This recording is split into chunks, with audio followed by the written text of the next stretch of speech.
Hello students, आज हम MCQ करने वाले हैं स्ट्रेटेजिक मैनेजमेंट के।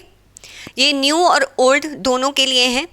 एंड में मैं थोड़े न्यू सिलेबस के डिस्कस करूँगी और अपार्ट फ्रॉम दैट जो न्यू सिलेबस के मेरे स्टूडेंट्स हैं, अगर कोई भी एमसीक्यू में आपको कोई और जो यहाँ डिस्कस नहीं हो रहा है दिक्कत आती है तो आप मुझे व्हाट्सअप करेंगे। चलिए स्टार्ट करते हैं।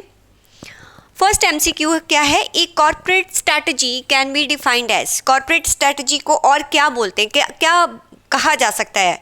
तो यहाँ पर बहुत सारी ऑप्शंस हैं। कॉर्पोरेट स्ट्रैटेजी जो कि टॉप लेवल पर बनाई जाती है, जहाँ पर डायरेक्शंस वगैरह जो कंपनी की है वो डिसाइड्स की जाती हैं और टॉप मैनेजमेंट बनाती है। विज़न, मिशन वगैरह ये सारा कुछ टॉप लेवल पर डिसाइड होता है। तो कुछ ऐसा हमारी बुक में लिखा हुआ है। तो यहाँ क्या क्या लिखा हुआ है कि list of actions about operational planning. नहीं, ऑपरेशनल प्लानिंग टॉप लेवल पर तो नहीं होती।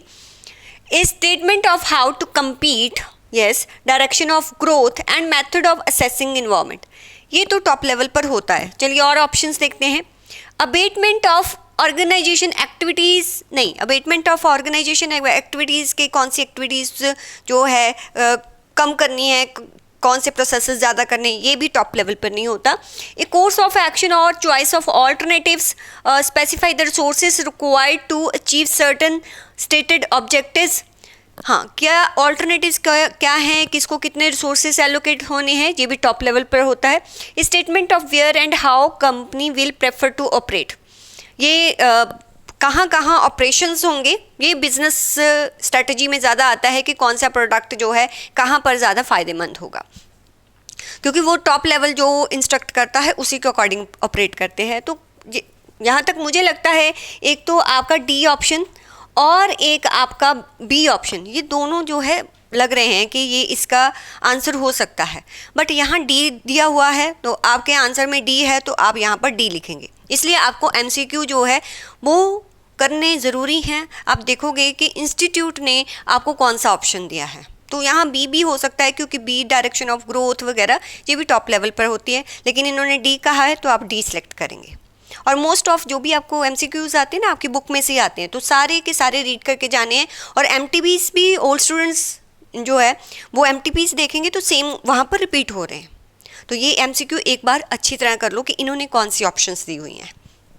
Next, strategic analysis is concerned with stated the position of organization in terms of। जो strategic analysis है, strategic analysis हम क्यों करते हैं? क्योंकि जो भी हमने विज़न, मिशन वगैरह बनाया है, जो चेंजिंग इन्वायरमेंट में क्या वो आज भी वैलिड है, कहीं गैप तो नहीं है, उसके अकॉर्डिंग चेंजेस करना है, इसलिए strategic analysis किया जाता है। यही बताया था मैंने आपको। ये एमसीक्यू करने से पहले सारे के सारे आपने जो रिविजनरी लेक्चर्स हैं वो देखने हैं, न्यू और ओल्ड दोनों को बोल रही हूँ, वो देखने हैं, तभी ये समझ में आएंगे आपको। तो देखिए आपको कहाँ पर दिया हुआ है कि mission, choice of market segment, product selections, external, नहीं, mission, goals, corporate appraisal, position, audit and gap analysis. Means अपनी पोजीशन का ऑडिट करना और कहाँ गैप है उसको एनालिसिस करना, ये ज़्यादा फिट बैठ रहा है। मिशन, गोल्स आपको दिख रहा है ना, मिशन, गोल्स, आइडेंटिफिकेशन ऑफ की कॉम्पिटिटर्स, स्वॉट, एनवायरमेंट एनालिसिस, ये तो है, पर गैप एनालिसिस भी होता है ना। आरओआई तो इसमें आता ही नहीं है। और स्टेक होल्डर पोजीशन, इंस्टीट्यूशनल गोल, नहीं, ये नहीं है। तो गैप एनालिसिस ज़्यादा आता है, ये ज़्यादा सूटेबल है, तो बी इसका आंसर होगा, क्योंकि हम गैप देखते हैं कि कहाँ पर जो है इन्वायरमेंट में चेंजेस होने से हमारे ऑब्जेक्टिव्स जो है फुलफिल नहीं हो पाएंगे। तो वो स्ट्रैटेजिक एनालिसिस का बेस्ट डेफिनेशन ये है। थर्ड देखते हैं, strategic choice makes a statement about. जो स्ट्रैटेजिक चॉइस होती है वो स्टेटमेंट बनाती है about the corporate strategy as well as business strategy. क्या वो स्ट्रैटेजिक चॉइस जो स्टेटमेंट बनाती कॉर्पोरेट या बिजनेस लेवल पर होता है, क्या वो वन एंड सेम होता है? नहीं नहीं, दोनों पर जो स्ट्रैटेजिक चॉइस होगी वो डिफरेंट होगी। One is external planning and another is resource planning. नहीं, कॉर्पोरेट लेवल पर भी एक्सटर्नल नहीं, इंटरनल प्लानिंग मीन्स हमें कैसे ऑपरेट करना है, ये भी नहीं लग रहा। Corporate strategy is a general statement and business strategy define how SBU shall operate, ये थोड़ा बहुत मुझे लग रहा है। अब देखते हैं इन्होंने क्या दिया है। Both state certain course of actions, one for the total unit and another for the particular business unit.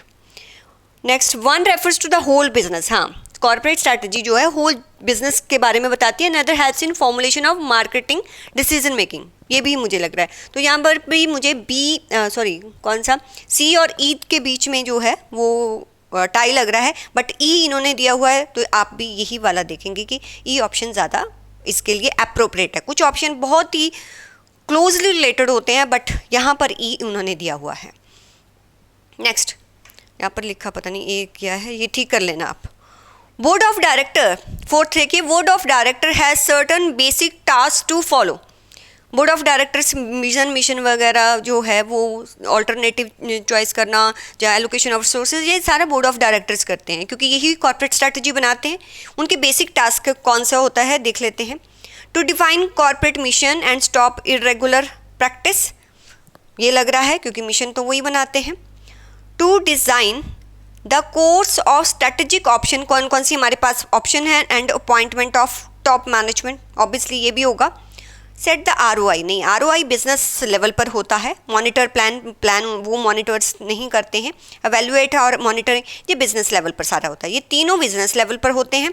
ये दो जो है वो कॉर्पोरेट या बोर्ड ऑफ डायरेक्टर्स के टास्क लग रहे हैं, तो दोनों में से कोई भी हो सकता है, तो A एंड B दोनों में से कोई भी हो सकता है, क्योंकि सभी देखो MCQ जितने भी है ना, सभी में बहुत ज़्यादा क्लोजली रिलेटेड है कि ऑप्शंस ये बहुत क्लोजली रिलेटेड है, तो आपको ध्यान से देखना पड़ेगा यहाँ पर। फिफ्थ देखिए एक बार, फिफ्थ देखिए, degree of involvement of board of directors में vary from passive to active level. Okay, it may participate in one or more following task, किस किस में वो पार्टिसिपेट करेंगे। State which one are the more appropriate आपको बताना है। वो कहता है क्लोजली रिलेटेड हो सकता है, लेकिन जो ज़्यादा अप्रोप्रिएट हो, जुडिशियस मिक्स मीन्स ज़्यादा आपको लगता है कि या ये तो होना ही चाहिए, वो आपको बताना है। Okay, it constantly oversee the companies mission objective policy, वो तो होता ही है क्योंकि ये कॉन्स्टेंटली देखते रहते हैं कि मिशन जो है वो जहाँ ऑब्जेक्टिव या पॉलिसीज ठीक है कि नहीं। It approves issues like R&D, हाँ फॉरेन कोलैबोरेशंस भी देखते हैं, लिंकेज विद फाइनेंशियल इंस्टीट्यूशन, ये भी यही देखते हैं, ये दो तो लग ही रहे हैं। Capital budgeting, new product launch and competitive strategy building, competitive strategy building तो ये बिजनेस लेवल पर होता है, कैपिटल बजटिंग भी जो है वो बिजनेस लेवल पर होता है। It tries to ensure the company remains aligned with changing social political and economical, ये भी नहीं। Oversee only the financial performance of the company, नहीं ओनली ये फाइनेंशियल परफॉर्मेंस नहीं देखता, तो ये तीन नहीं लग रहे, तो ऊपर वाले दो जो हैं वो ज़्यादा अप्रोप्रिएट लग रहे हैं क्योंकि ये एक्टिव रोल होता है इसमें। हाँ पैसिव रोल तो होता ही है, इनमें थोड़ा बहुत तो होता है, बट एक्टिवली यहाँ पर अगर हम देखें तो वो फर्स्ट टू ऑप्शंस में होता है। तो आपको ये देखना है कि उसने पूछा किस कंटेक्स्ट में है।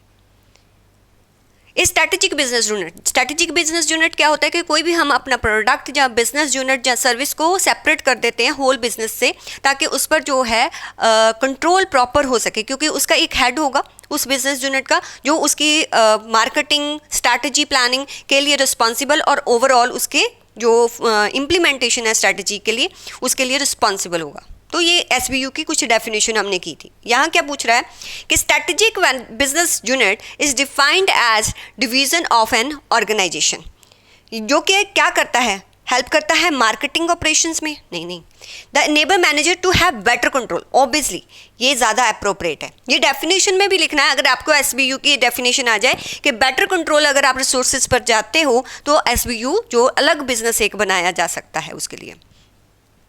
बाकी help in choice of technology, allocation, scarce resources, ना ये नहीं है। तो SBU की डेफिनेशन में B आता है, तो यही देखना है आपने। नेक्स्ट 7 देखो, the essential ingredients of business process री इंजीनियरिंग। कौन से एसेंशियल इंग्रेडिएंट्स होते हैं बिजनेस प्रोसेस री इंजीनियरिंग का मतलब क्या होता है कि आप अपने बिजनेस के जो प्रोसेसेस हैं उनको दोबारा से जो है फंडामेंटली जो है उनको चेंज करो, रीथिंक करो, उनको ये रेडिकल चेंज करो जिससे ड्रामेटिक रिजल्ट्स आपको देखने को मिले। तो ये कुछ कह लो कि एलिमेंट्स हैं जो यूज़ करते हैं बिजनेस प्रोसेस री इंजीनियरिंग। यहाँ पर ये 3 मिल जाए वही होता है। देखो कहाँ लिखा हुआ है बिजनेस प्रोसेस री इंजीनियरिंग, कहता fundamental rethinking, radical redesign, business process dramatic. बस ये 3 वर्ड्स आपने याद रखने, वही होता है आपका business process reengineering. McKinsey 7S framework मैंने आपको करवाया था कि जब भी हम स्ट्रैटेजी को इम्प्लीमेंटेशन करते हैं तो जो भी आपको ऑर्गेनाइजेशन के स्ट्रक्चर में तो चेंज करना ही पड़ता है, बट वहाँ पर जो स्किल सेट है, जो सिस्टम है, जो सॉफ्टवेयर्स है, या जो लीडरशिप क्वालिटी है, उनमें भी उसके अकॉर्डिंग चेंज करना पड़ता है और वहाँ के कल्चर को भी आपको चेंज करना पड़ता है। वो मैकेंजी 7S मॉडल बताता था। तो मैकेंजी 7S मॉडल में आपका स्ट्रैटेजी कैसा है देखते हैं। ये देखो, structure, strategy, staff, skill, system, share value और सुपर ऑर्डिनेट गोल। आपको कि सुपर ऑर्डिनेट गोल तो था ही नहीं मैम, अरे वहाँ लीडरशिप था ना, मीन्स टीम वर्क में काम करना है, तो ये उसी का ही एक सिनोनियम दिया हुआ है, तो ये आप याद रखेंगे। देखो ये तभी समझ में आएगा मैकेंजी। अब मैं जल्दी जल्दी बोल रही हूँ, रिविजनरी में मैंने बहुत अच्छी तरह ये बातें आपको समझाई हैं। तो रिविजनरी क्लासेस, अगर आप स्ट्रैटेजिक मैनेजमेंट की रिविजनरी क्लासेस बहुत अच्छी तरह देख लेते हो, प्लस जितना भी MTBs है उनको प्रैक्टिस कर लेते हो, तो आप बड़ी इजीली पास हो जाओगे अच्छे मार्क्स के साथ। मेरे OM के भी लेक्चर्स आपको सारे देखने हैं और आपको MCQ का प्रैक्टिस करना है। कहीं दिक्कत आए आप मुझे व्हाट्सअप करिए, या कोई भी आपको लगता है कि ये जो क्वेश्चन है टफ है, तो उसका मैं एक शॉर्ट वीडियो बना के आपको दूंगी। नेक्स्ट देखिए, ऑफेंसिव स्ट्रैटेजी। देखो आपकी बुक में नहीं दिया हुआ है ना, यहाँ पर ऑफेंसिव स्ट्रैटेजी कौन सी स्ट्रैटेजी होती है? ये वो स्ट्रैटेजी होती है कि यहाँ पर आपका एक मीन्स एक स्ट्रॉन्ग कंपनी है बट वो मार्केट लीडर नहीं है अभी तक। वो कंपनी जो स्ट्रॉन्ग है बट वो मार्केट लीडर नहीं होती, लेकिन वो क्या करती हैं, वो जो मार्केट लीडर को ऐसा इनोवेटिव प्रोडक्ट या ऐसी स्ट्रैटेजीज लेके आती हैं कि जो मार्केट लीडर है उनसे बिजनेस जो है अपने पास ले आती हैं। तो जैसे जियो हुआ, तो उन्होंने जो स्ट्रैटेजी ऑप्ट की थी that is called offensive strategy. तो ये आप ऑफेंसिव स्ट्रैटेजी का डेफिनेशन याद रखेंगे। बेंचमार्किंग क्या होता है? बेंचमार्किंग मीन्स जो भी इंडस्ट्री की बेस्ट प्रैक्टिसेस हैं उनको आइडेंटिफाई करना और उसके अकॉर्डिंग अपने आप के प्रोसेसेस वगैरह या अपनी परफॉर्मेंस को उसके अगेंस्ट जो है वो मेजर करना, वो बेंचमार्किंग होता है। तो बेंचमार्किंग यहाँ पर कहाँ लिखा हुआ है? The search for industry best practices करना लीड टू सुपीरियर, ताकि आप भी वैसी जो है परफॉर्मेंस ला सको अपनी कंपनी में।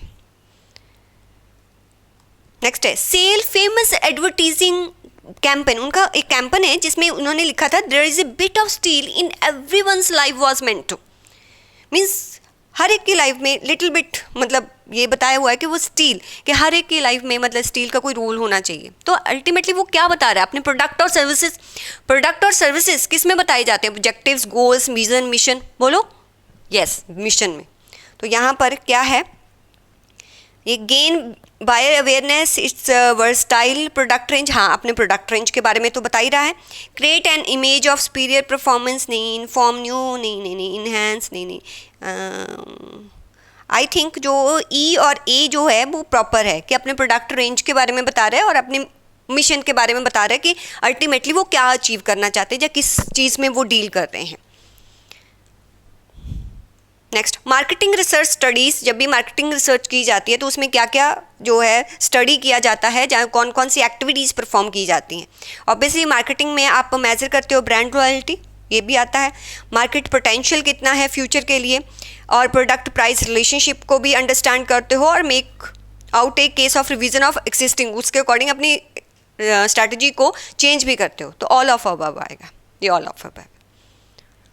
Next, successful differentiation strategy allows the company to, जे अगर आपने अपने प्रोडक्ट में बिल्कुल अलग फीचर हैं जो आपके कंपटीटर के प्रोडक्ट में नहीं है, ये वाली strategy allows the company to. उससे क्या होता है? जैसे एप्पल है, एप्पल के जो फ़ोन में जो भी फीचर्स हैं या जो वो क्वालिटी प्रोवाइड करते हैं, उससे क्या मिला? उस डिफरेंशिएशन स्ट्रैटेजी से उनको क्या मिला? Gain buyer loyalty to its brand, कि लोग उस ब्रांड को छोड़ने के लिए रेडी नहीं है। Next, organization culture. Organization culture क्या होता है कि देखो, ऑर्गेनाइजेशन कल्चर मीन्स आप एक ऐसा कल्चर बनाते हो, ऐसे वैल्यूज़ बिलीव्स को सेट करते हो कि उसको अपनी ऑर्गेनाइजेशन के स्ट्रक्चर में इम्बेड करते हो कि लोग जो है वो कह लो कि ऑटोमेटिकली उसको फॉलो करना स्टार्ट कर दें। तो बिलीव्स, वैल्यूज़ जो है वो इम्बेड करना अपनी ऑर्गेनाइजेशन में, तो वो एक ऑर्गेनाइजेशन कल्चर होता है। तो कल्चर के ऊपर तो मैंने काफ़ी बिग वीडियो आपको दे रखा है और क्लासेस में भी बहुत डिटेल में समझा रखा है। न्यू जो सिलेबस वाले बच्चे हैं उनको तो एक एग्जांपल से भी समझाया था मैंने। अब देखते हैं इसमें क्या है, डीपर बेसिक एग्जाम्पशंस होती हैं, beliefs that are shared by the members of firm, यही आएगा। ये इसके डेफिनेशन में भी यही लिखना है आपको, कल्चर की, ऑर्गेनाइजेशन कल्चर की बात आए तो ये डेफिनेशन में ही लिखा हुआ है ये line. Innovation strategy, innovation strategy कैसी स्ट्रैटेजी होती है, डिफेंसिव, ऑफेंसिव, गोरिल्ला, हार्वेस्टिंग, नहीं। इनोवेशन मीन्स आप एंटिसिपेट करते हो कस्टमर और मार्केट डिमांड, उसको रिस्पॉन्ड करते हो, that is called innovation strategy. Intensity of competition, intensity of competition means competition बहुत ज़्यादा इज क्या होगा, हाई के लो, इन लो रिटर्न इंडस्ट्री। लो रिटर्न इंडस्ट्री ऐसी इंडस्ट्री जिसमें प्रॉफिटेबिलिटी कम है, तो वहाँ पर जो कंपटीशन है वो ज़्यादा होगा कि कम होगा। देखो अगर किसी इंडस्ट्री में प्रॉफिटेबिलिटी कम है, इट मीन्स आप जो है वहाँ पर ज़्यादा से ज़्यादा गेन तभी कर सकते हो जब आपके पास मार्केट शेयर ज़्यादा होगा, क्योंकि वैसे प्रॉफिटेबिलिटी कम है, जो मार्जिन है पर प्रोडक्ट या पर सर्विस आपको ज़्यादा नहीं मिल रहा, तो जितने नंबर ऑफ कस्टमर्स आपके पास ज़्यादा होंगे उतना ही आपकी प्रॉफिटेबिलिटी ज़्यादा बढ़ेगी। इसलिए जो लो रिटर्न इंडस्ट्रीज़ होती हैं ना, वहाँ पर कंपटीशन इंटेंस होता है। क्या होता है, इंटेंस मीन्स हाई होता है, high. Next, What are enduring statement of purpose that distinguish one business from other? अरे कौन सी ऐसी enduring statement होती है जो एक फर्म को दूसरी फर्म से सेपरेट करती है, वो कौन बताता है, उसकी मिशन, ऑब्जेक्टिव, रूल्स, नेचर या पॉलिसी? अरे मिशन स्टेटमेंट बताती है। नेक्स्ट, ये मुझे लगता है थोड़ा सा गलत दिया हुआ है, सी ऑप्शन नहीं आना चाहिए, तो एक तो नंबरिंग ही गलत दी हुई है, राइट। तो जैसे Ansoff proposed filling the corporate planning gap, one follows the 4 strategy है। एंसॉफ ने कौन सी 4 स्ट्रैटेजी बताई है? सबसे पहले मार्केट पेनिट्रेशन, या प्रोडक्ट डेवलपमेंट, या मार्केट डेवलपमेंट, या डिवर्सिफिकेशन, ये 4 ही तो स्ट्रैटेजीज हैं, तो यही लिखा होना चाहिए। तो ये 4 स्ट्रैटेजीज कहाँ लिखी हुई हैं, ये लिखी हुई हैं, तो ये वाला सी होगा। तो यहाँ नंबरिंग आई थिंक गलत है, तो इसने ये आंसर भी गलत ही दे दिया है, तो ये ठीक कर लीजिए आप। नेक्स्ट आइए 19, the essential ingredient of business, फिर वही आ गया रेडिकल थिंक। आपको जो रेडिकल थिंकिंग, फंडामेंटल रीथिंक करना है, रेडिकल रीडिज़ाइन करना है, ड्रामेटिक रिजल्ट्स आने चाहिए, बस यही 3 तो इंग्रेडिएंट्स है, बार बार वही आ रहा है। Directional policy matrix is same as, जो डायरेक्शनल पॉलिसी वाला कौन सा किया था, कौन सा मैट्रिक्स है आपका, 9 सेल GE मैट्रिक्स। कहते for an actress in Bollywood her pretty face would be, उसका प्रिटी फेस उसके लिए क्या होगा, उसका एसेट होगा, स्ट्रैटेजिक एसेट होगा, कोर कंपिटेंसी होगी, कैपेबिलिटी होगी, ऑल ऑफ अबव। एक बार इसको समझो, देखो एसेट मतलब जो सबके पास हो सकता है, फेस तो सबके पास होता है, राइट। प्रिटी फेस मीन्स सुंदर फेस तो किसी किसी का होता है। अब वो आप कहोगे कि वो उसकी कोर कंपिटेंसी नहीं, क्या बोला था, कोर कंपिटेंसी क्या होती है? कोर कंपिटेंसी मीन्स एक स्किल है आपके पास, और स्किल और कोर कंपिटेंसी डिफरेंट होते हैं। जब वो स्किल में नॉलेज, बिहेवियर, वैल्यूज़ और over the period of time आप बहुत ज़्यादा नॉलेज गेन कर लेते हो, एक्सपर्टीज़ बन जाते हो, तो वो स्किल जो होती है वो आपकी कोर कंपिटेंसी हो जाती है, जिससे कि आपको एक कंपिटेटिव एडवांटेज मिलता है। वो over the period of time आप अचीव करते हो, और फेस थोड़ी over the time period of time आप अचीव करोगे। तो वो एसेट नहीं है, क्योंकि फेस सबके पास है, वो क्या होगा, स्ट्रैटेजिक एसेट। समझ आ गई? चलिए next, for an entrepreneur vision is before the mission. हाँ, विजन मिशन से पहले ही आता है, तो ये तो पहले ही है, छोड़ो। विच of the following market structures would be commonly identify with FMCG, fast moving consumer goods? कौन सी जो मार्केट स्ट्रक्चर होती है? मैंने आपको बताया था, एक प्योर होती है, एक मोनोपोली होती है, एक ओलिगोपोलिस्टिक होती है, एक मोनोपोलिस्टिक होती है। तो मोनोपोलिस्टिक क्या होती है कि नंबर ऑफ प्रोडक्ट्स हैं आपके, लेकिन वो कहीं ना कहीं मीन्स यहाँ पर नंबर ऑफ सप्लायर्स हैं, और जो सप्लायर्स हैं वो अल्टीमेटली प्रोडक्ट सिमिलर हैं, पर कहीं ना कहीं उनमें डिफरेंस है। जैसे आप ले लो कि लेज़ जो है वो किसी और चिप्स से थोड़ा सा, जो डोरिटोज़ है उससे डिफरेंट होगा, है तो वो उसी कैटेगरी, चिप्स की कैटेगरी में ही आते हैं, बट कहीं ना कहीं थोड़ा बहुत डिफरेंट होगा। तो जो मार्केट स्ट्रक्चर होती है इन केस ऑफ FMCG, वहाँ पर मोनोपोलिस्टिक कंपटीशन होता है। तो ये हमने पढ़ा भी है। अरे फिर वही आ गया, प्रोडक्ट मार्केट मैट्रिक्स में जो पेनिट्रेशन है, डेवलपमेंट है, ये किसने दिया है? एंसॉफ तो कितनी बार पढ़ा भाई, अब ध्यान से देखो, इंडियन एयरलाइन डिक्रीजिंग, अरे एयर फेयर उन्होंने डिक्रीज कर दिए दिल्ली मुंबई सेक्टर में following the introduction of no frill. No frill means आपको जो है कुछ ज़्यादा फैसिलिटीज़ नहीं मिलेंगी, बस आप प्लेन पर चढ़ो बैठो और आ जाओ, ऐसा नहीं खाना वाना म्यूज़िक टीवी ये वो कुछ नहीं आपके साथ ऐसा आपको फैसिलिटीज़ मिलेंगी। That is called no frills airline. अगर इंडियन एयरलाइन अपने डिक्रीज़ कर लेती है एयर फेयर, कैसे करती है कि वो नो फ्रिल कर देती है अपनी एयरलाइन को, तो वो कौन सी कह लो कि ये किस चीज़ की एग्जाम्पल है? कॉस्ट लीडरशिप है? नहीं, कॉस्ट तो आप कॉस्ट थोड़ी जो है प्रोडक्ट की कॉस्ट थोड़ी कम कर रहे हो। मीन्स सेम प्रोडक्ट है, क्वालिटी भी सेम है, लेकिन रॉ मटेरियल ऐसा यूज़ किया कि अब उसकी कॉस्ट कम होगी। That is not cost leadership, price leadership है कि आप फैसिलिटीज़ कम करके जो मेन पर्पस है पैसेंजर का एक प्लेस से दूसरे प्लेस वही कर रहे हो, बीच में जो इतने ड्रामाज होते हैं वो आपने बंद कर दिए, तो price leadership. Next, A product line is a group of products that, product line वो ग्रुप ऑफ प्रोडक्ट्स होते हैं जो क्लोजली रिलेटेड होते हैं, उसको प्रोडक्ट लाइन कहते हैं। क्लोजली रिलेटेड और तो नहीं है इसमें कोई, देखो ना, closely related, marketed through the same channel, हाँ सेम चैनल के थ्रू मार्केटेड होते हैं, okay, perform similar function to we, ठीक है, और ऑल, हाँ ये तो सारे ही हैं, ऑल ऑफ अबव, ठीक है। नेक्स्ट है बीसीजी ग्रोथ मैट्रिक्स किस टू डायमेंशंस पे बेस्ड होता है? एक तो मार्केट ग्रोथ कितना है और उसमें मार्केट शेयर कितना है। तो यहाँ पर है market size, market share, market size profit margin, market size competitive intense, कोई भी नहीं है इसमें। मार्केट ग्रोथ रेट और मार्केट शेयर चाहिए होता है, तो इसमें से none of above.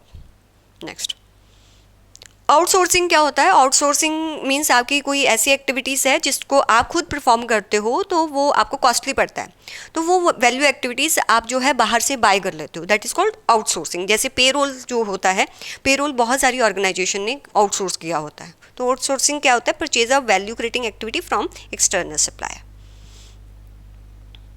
Next, new entrants to an industry are more likely, new entrants more likely होते हैं, मतलब वो इंडस्ट्री जो है, जब हम पोर्टर 5 फोर्सेस करते हैं तो न्यू एंट्रेंट्स ज़्यादा से ज़्यादा आ सकते, कब जब डिफ़िकल्ट हो गेन एक्सेस, नहीं, फिर कैसे आएंगे? इकोनॉमीज ऑफ स्केल, वो तो फिर कितने सालों तक आपको उसमें इंडस्ट्री में रहना पड़ेगा, ये भी नहीं। Product differentiation in industry is low, जो प्रोडक्ट डिफ्रेंशिएशन मीन्स प्रोडक्ट में कुछ ऐसा कुछ खास फीचर नहीं है, कोई भी बना सकता है, तो ये हो सकता है।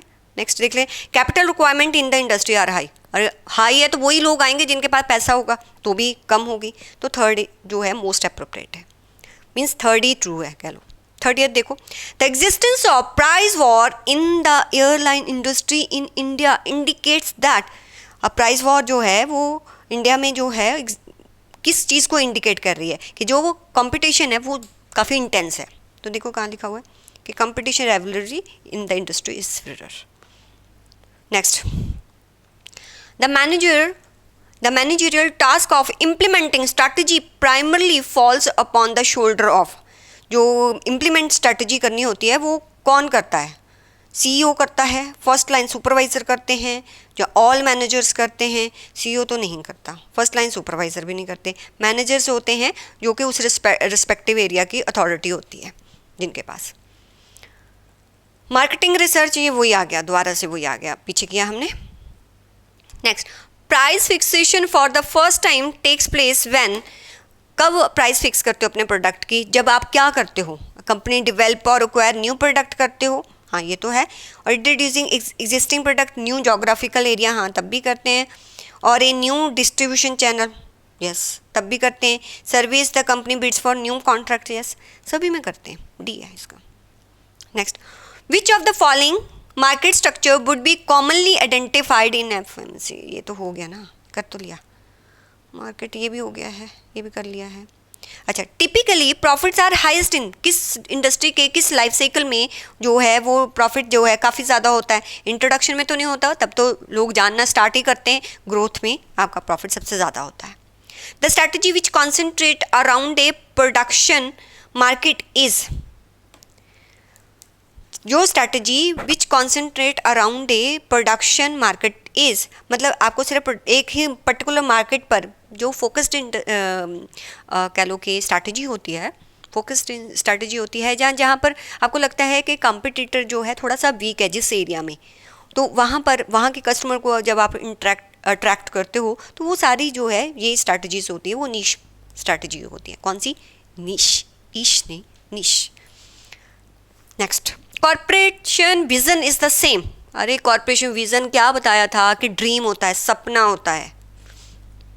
नीश सिमिलर किसके होती है? फ्लैंकिंग स्ट्रेटजी, फ्लैंकिंग होती है। फ्लैंकिंग का मतलब होता है कि आप फोकस्ड करते हो उस एरिया पर जहाँ पर कंपटीशन जो है वीक है, उस एरिया को आप सर्व करते हो ताकि आप अपनी प्रॉफिटेबिलिटी के आपको डायरेक्ट आप कंपटीशन के सामने नहीं आते, उस एरिया में जहाँ पर उनके प्रोडक्ट कम है, कम जाते हैं, तो उस एरिया में आप सर्व करना स्टार्ट कर देते हो। जैसे आपने देखा होगा बहुत सारी स्टेट्स में उन स्टेट के अपने कुछ चिप्स वगैरह मिलते हैं या ड्रिंक्स मिलती है, जो जैसे कोक या पेप्सी को छोड़ के उनकी अपनी एक जो है वो ड्रिंक्स होती है। जब BSNL कह लो कि जो रिमोट एरियाज है वहाँ पर अभी भी सर्व कर रहा है, that is called niche market strategy, sorry, या फ्लैंकिंग भी बोलते हैं। सक्सेसफुल डिफरेंशियल स्ट्रैटेजी अलाउ ए कंपनी, जब ये तो पीछे कर लिया ना, ब्रांड क्वालिटी आती है। कहता for a Bollywood is outstanding performance. आप बताओ आउटस्टैंडिंग परफॉर्मेंस कोई एसेट होगा? नहीं, ये over the period of time achieve किया जाता है, ये कोर कॉम्पिटेंसी होती है। Intensity of competition is in lower return industry. अरे यार ये कर लिया ना, बार बार वही आ रहा है। ए supplier group is powerful. Supplier group powerful तब होता है जब पोर्टर 5 फोर्सेस में कहा कि सप्लायर की बार्गेनिंग पावर तब पावरफुल होगी जो वो दे रहा है वो या तो कह लो कि सिर्फ उस सप्लायर के पास है, वो उसकी यूनिक वैल्यू है, बहुत मिनिमम सप्लायर से तब उसकी बार्गेनिंग पावर ज़्यादा होती है, तो वो एक ऑफर करता है कोई यूनिक प्रोडक्ट जो आपको जनरली नहीं मिलता, तो तब उसकी जो बार्गेनिंग पावर है ज़्यादा होती है। एक कंपनीज एक्चुअल स्ट्रैटेजी, जो एक्चुअल स्ट्रैटेजी होती है क्या होती है? मोस्ट हिडन होती है, आउटसाइड व्यू होता है, ये क्या लिखा हुआ? Typically planned in advance, usually partly proactive, हाँ, एंड पार्टली रिएक्टिव, ऑब्वियसली ये होता है। The reason for failure of strategic management may be described to, जो स्ट्रैटेजिक मैनेजमेंट आपका फेल है उसके क्या रीजंस हो सकते हैं? या तो आपने ओवर एस्टिमेट कर लिया, या मैनेजमेंट की कमिटमेंट नहीं थी, आपने एम्प्लॉय का कंसेंट नहीं दिया था, ऐसे बहुत सारे रीज़न होते हैं, ये सारे लग रहे हैं। ब्लू ओशन, रेड ओशन, मैंने बताया था ब्लू ओशन कि आपका कंपटीशन कम होता है, और ऐसे न्यू आप प्रोडक्ट में जाते हैं जहाँ कंपटीशन बिल्कुल ही नहीं है, तो वो ब्लू ओशन है। जहाँ इंटेंस होता है वो रेड ओशन होता है। तो ये हो गया बी पार्ट। फिर वही आ गया, वही आ रहे हैं आप दोबारा से यार, ये बाकी आपके जो है वो रिपीटेड है, ये आप एक बार पढ़ लीजिए। तो ये थोड़े से MCQs आपको दिए हुए हैं। अब कुछ MCQs आप MTPs ओल्ड सिलेबस वाले स्टूडेंट्स जरूर करेंगे। अब मैं जो न्यू सिलेबस वाले स्टूडेंट्स हैं उनके जो MTPs आए हैं ना, एक बार देख लेते हैं। उनके MCQs ही देख रही हूँ मैं। आइए, ओल्ड सिलेबस वाले स्टूडेंट्स यहाँ पर स्टॉप कर सकते हैं, सिर्फ न्यू स्टूडेंट्स वाले ही आगे चलेंगे। देखिए, आइए, फर्स्ट MCQ क्या है? आपका MTP है जो साइड पे आपको मिल जाएगा। The monitoring, evaluating, disseminating of information from the external और internal environment to key people within organization is called, जब हमने पहले ही एनालिसिस इन्वायरमेंट का किया था तो उसकी फर्स्ट लाइन में ही लिखा हुआ था, क्या बोलते हैं उसको? Environmental scanning. क्या होता है? Environmental scanning. The balance score card, balance score card 4 perspective पर जो है वो फोकस करता है, सिर्फ फाइनेंशियल पर नहीं करता, कस्टमर और इंटरनल प्रोसेसेस वगैरह ये सब पर ही फोकस करता है। तो बैलेंस स्कोर कार्ड के जो भी 4 पर्सपेक्टिव है वो अप्रोच कैसी है? ये टॉप बॉटम है, टॉप पर जो है वो रखे जाते हैं कि कौन कौन से परफॉर्मेंस मेजर होंगे, उसके अकॉर्डिंग जो है टॉप डाउन अप्रोच फॉलो करता है ये। Next, this test is a catch all category indicating the structure must fit legal, stakeholder, trade union and similar constant। तो ये जो है हमने काफ़ी सारे टेस्ट किए थे जिसमें हम देखते हैं कि जो भी हमारा स्ट्रक्चर है वो फिट होना चाहिए। उसका एक फिजिबिलिटी टेस्ट था, पीपल टेस्ट था, प्रेजेंटिंग एडवांटेज टेस्ट था और स्पेशलाइज्ड कल्चर टेस्ट था। देखो यहाँ पर ना थोड़ा मुझे कंफ्यूज है, फिजिबिलिटी टेस्ट में ही तो स्पेशलाइज्ड कल्चर टेस्ट आ रहा था, तो A और D दोनों ही हो सकते हैं। देखते हैं इन्होंने क्या दिया हुआ है, थर्ड का A, हाँ A दिया हुआ है, ठीक है ठीक है, क्योंकि फिजिबिलिटी टेस्ट के अंदर ही आते थे ना स्पेशलाइज्ड कल्चर टेस्ट जो हमने किया था, तो फिजिबिलिटी टेस्ट आ गया।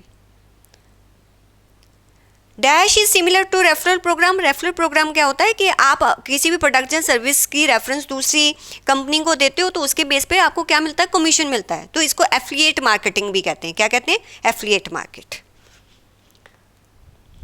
देखो, जो न्यू सिलेबस वाले स्टूडेंट्स हैं, मैंने उनको पहले भी कहा था, आपको अगर एमसीक्यू सॉल्व करना है तो जो मैंने आपको क्लासेस में करवाया है स्ट्रैटेजिक मैनेजमेंट, आपको 2 to 3 टाइम्स सुनना पड़ेगा, तभी एमसीक्यू सॉल्व होंगे, नहीं तो नहीं होंगे। क्योंकि आपका जो एसएम में जितना भी आपको कंटेंट दिया हुआ है वो काफ़ी डीप है, तो आपको उसको डिटेल में ही स्टडी करना पड़ेगा। मैं शॉर्ट में उसको कुछ नहीं बता सकती। जो शॉर्ट में विज़न मिशन जहाँ आपको बताना था, मैनेजमेंट जहाँ मार्केटिंग स्ट्रैटेजी, वो मैं आपको बता चुकी हूँ।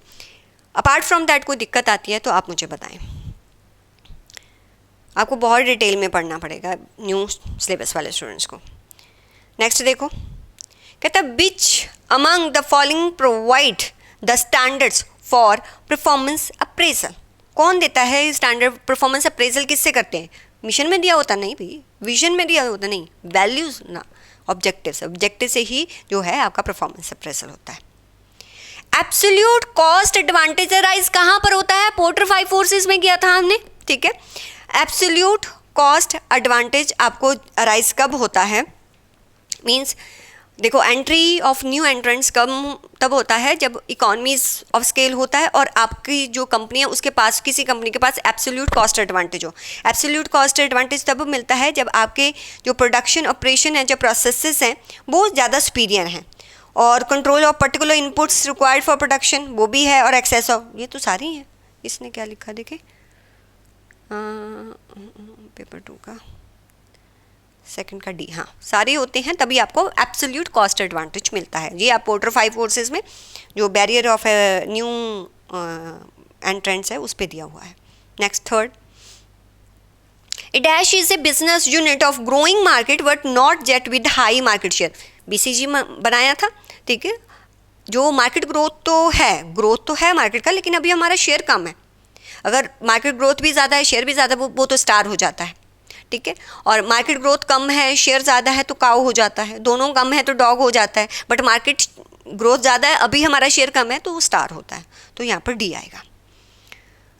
Fourth, which among the following is not a component of A blockchain. Blockchain का मैंने आपको एक सेपरेट वीडियो भी दे रखा है, मेरे चैनल पे सेपरेट वीडियो भी है, जिसमें मैंने आपको बताया कि ब्लॉकचेन ऐसा टेक्नोलॉजी है जिसमें आपका डेटा जो है ज़्यादा सिक्योर है, आपको बिल्कुल थ्रेट नहीं है। बिकॉज उसमें ब्लॉक्स में जो है वो आपका इन्फॉर्मेशन जो स्टोर होता है, तो ब्लॉक्स का जो एड्रेस है दूसरे ब्लॉक में जाके स्टोर होता है, तो एक चेन बनती जाती है। तो आप किसी भी ब्लॉक में अगर चेंज करते हो तो चेन टूट जाती है, तो वहीं पर जो डेटा जो है वो वहाँ पर सीज हो जाता है कि कोई उसको हैक नहीं कर पाता।